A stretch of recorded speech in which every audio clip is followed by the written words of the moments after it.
आरकेपी online कक्षा में आपका स्वागत है बेटा। आज हम करेंगे वाक्य। ध्यान देना है। वाक्य का एक पार्ट तो हमारा लगता है 9वीं कक्षा में और दूसरा पार्ट लगता है हमारा 10वीं कक्षा में। ठीक है बेटा। आज हम पहले वाक्य को समझेंगे कि वाक्य असल में होते क्या हैं। ध्यान देना है। ठीक है। अब वाक्य होते क्या हैं ध्यान दीजिए। यानी कि शब्द क्या है, एक स्वतंत्र इकाई है और शब्दों से ही वाक्य बनते हैं। यानी कि जो इकाई हमें पूरा अर्थ दे, शब्दों का समूह जो सार्थक अर्थ हमें दे, उसे वाक्य कहते हैं। ठीक है बेटा। यानी कि शब्दों का प्रयोग जब एक किसी वाक्य में होता है तो वह शब्द पद बनते हैं और ये वाक्य के अंतर्गत आने वाले सभी शब्द पद होते हैं। ठीक है। अब वो पद क्या होते हैं, स्वतंत्र नहीं होते। जब तक वो शब्द रहते हैं तब तक स्वतंत्र होते हैं। तो वाक्य पढ़ते हैं बेटा।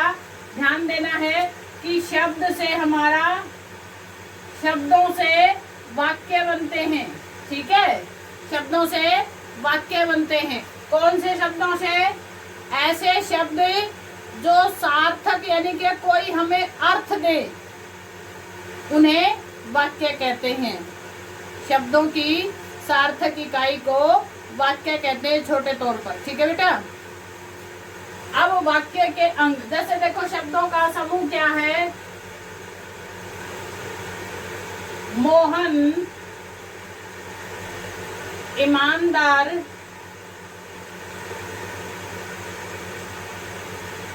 विद्यार्थी है।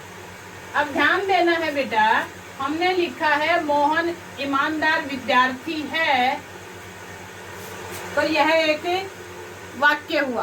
क्या हुआ? वाक्य। अब इस वाक्य के अंतर्गत हमने क्या लिखा है, इसमें मोहन कैसा है? ईमानदार विद्यार्थी है।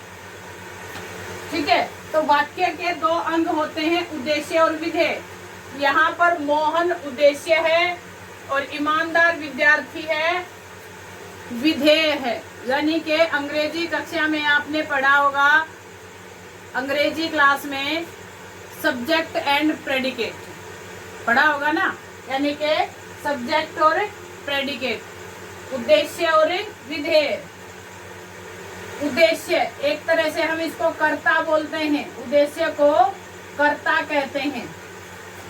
अब जिसके बारे में कुछ कहा जाए, जिसके बारे में वाक्य के अंतर्गत कुछ कहा जाए, उसे उद्देश्य कहते हैं। और उद्देश्य के बारे में जो कुछ कहा जाए उसे विधेय कहते हैं। समझ में आ गया बेटा। ये हमारे होते हैं, हम इन्हें स्पष्ट रूप से देखते हैं। दृश्य, ये अंग होते हैं, दृश्य अंग कहलाते हैं। और फिर हमारे अदृश्य अंग हैं जो हमने समझ कर पता चलता है, नहीं तो हमें पता नहीं चलता, और ये हमें स्पष्ट रूप से दिखाई देते हैं। ठीक है बेटा। अब हमारे 3 अंग और होते हैं। कितने अंग? 3 अंग जो अदृश्य होते हैं, जो हमें दिखाई नहीं देते, लेकिन जब हम किसी वाक्य को पढ़ते हैं तब जाकर के हम समझते हैं। यानी कि वाक्य को समझने के लिए उन अदृश्य अंगों पर जाना अति आवश्यक। अब ध्यान दीजिए, वो कौन से हैं अदृश्य अंग। अब हमने ऊपर सेंटेंस लिखा था मोहन ईमानदार विद्यार्थी है। अगर मैं लिखती इसको, विद्यार्थी है ईमानदार मोहन, विद्यार्थी है ईमानदार मोहन, तो अटपटा सा सेंटेंस लगता ना, अटपटा सा वाक्य लगता, हम इसको समझ नहीं पाते। ठीक है बेटा।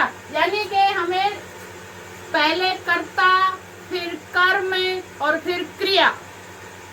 कर्ता से पहले उसके विस्तारक भी आ सकते हैं, कर्म और कर्म के उसके विस्तारक भी हो सकते हैं, और क्रिया के भी रूप हो सकते हैं। ठीक है बेटा। जैसे आप अंग्रेजी में करते हो ना, subject plus helping verb plus main verb, उसके बाद प्लस ऑब्जेक्ट या एक्सटेंशन, कुछ ऐसा जोड़ते हो। उसी प्रकार से हमारे हिंदी में नियम है वाक्य का, यानी कि पहले कर्ता, फिर कर्म और फिर क्रिया। ध्यान देना है। तो जब तक हमारा सही अन्वय, अन्वय का मतलब होता है सीक्वेंस, श्रृंखलाबद्ध होना। ठीक है बेटा, श्रृंखलाबद्ध होना यानी कि सीक्वेंस में आना। मोहन एक ईमानदार विद्यार्थी है। अगर है ईमानदार मोहन विद्यार्थी तो ये अन्वय सही नहीं हुआ। समझ में आ गई? अन्वय अनु प्लस अय, पीछे पीछे चलने वाला, यानी कि जो श्रृंखला है उसके पीछे वो सही ढंग से चले। ठीक है बेटा, समझ में आ रही है ना? यानी कि अन्वय का अर्थ होता है सेंटेंस, हमारा वाक्य क्या होना चाहिए? अन्वय होना चाहिए वाक्य का। जब वाक्य कब बनेगा? वो सही प्रकार से अन्वय होना चाहिए उसका। अन्वय यानी कि मोहन जैसे काट कर गाजर को खिलाओ खरगोश। कुछ स्पष्ट समझ में नहीं आया? यानी कि गाजर को काट कर खरगोश को खिलाओ। समझ में आ गया? तो इसका अन्वय हुआ तब समझ में आया, नहीं तो हमें समझ में नहीं आता। जबकि शब्द सारे थे, शब्द सभी थे, फिर भी वाक्य पूरा नहीं हुआ, हमें समझ में नहीं आया। फिर है आपकी योग्यता, यानी कि वाक्य योग्य होना चाहिए। अब हमने मान लिया सारी चीजें लिख दी। अब मैं एक सेंटेंस लिखती हूँ, ध्यान दीजिए कि वह आग से सींचता है। वह आग से सींचता है। अब आग से सींचता है मतलब बेटा आग से सींचने का काम होता है। सिंचाई का काम तो पानी करती है ना, सिंचाई का काम कौन करेगा? पानी। तो यहाँ क्या है? वह आग से सींचता है। तो क्या ये एक सेंटेंस ये योग्य है? यानी कि जो क्रिया हुई है वो इस योग्य है, यानी कि योग्यता है ही नहीं इसके अंतर्गत। समझ में आ गई ना? आपको ध्यान देना है कि हमने जो सेंटेंस हम पढ़ रहे हैं, लिख रहे हैं और सुन रहे हैं, क्या वो इस योग्य है वो वाक्य कि उसका पूरा सही से अर्थ दे दे। समझ में आ गई? यानी कि वाक्य में योग्यता होनी चाहिए। पहली शर्त क्या थी? अन्वय होना चाहिए। दूसरी शर्त क्या है? योग्यता होनी चाहिए। ठीक है। और तीसरी शर्त क्या है? आकांक्षा होनी चाहिए, इच्छा, यानी कि सन्निधि, उनका निकटता, समीपता होनी चाहिए। समझ में आई? अब मैंने एक सेंटेंस अभी बोल दिया, जैसे मोहन, मैं फिर 2 घंटे बाद बोलूंगी ईमानदार, फिर 1 घंटे बाद बोलूंगी विद्यार्थी है, तो वो समझ में नहीं आएगा। ठीक है। तो समझ में कब आएगा? जब वो समीप होंगे, निकट होंगे, पास पास होंगे, सन्निधि होगी उनकी, उनमें आकांक्षा होगी। ठीक है, इच्छा होगी। यानी कि एक सेंटेंस बोलने के बाद हमें दूसरा शब्द जानने की इच्छा रहती है। समझ में आई आपको? नहीं आई? यानी कि शब्द हमारा जब वाक्य क्या होगा? अन्वय हो, योग्यता हो, आकांक्षा, सन्निधि और समीपता, ये सारी चीजें उसमें होनी चाहिए। ये गुण होंगे तब जाकर के हमारा वाक्य बनेगा। समझ में आ गई?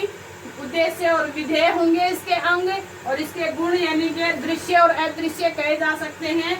अन्वय, योग्यता, आकांक्षा, सन्निधि या समीपता या निकटता।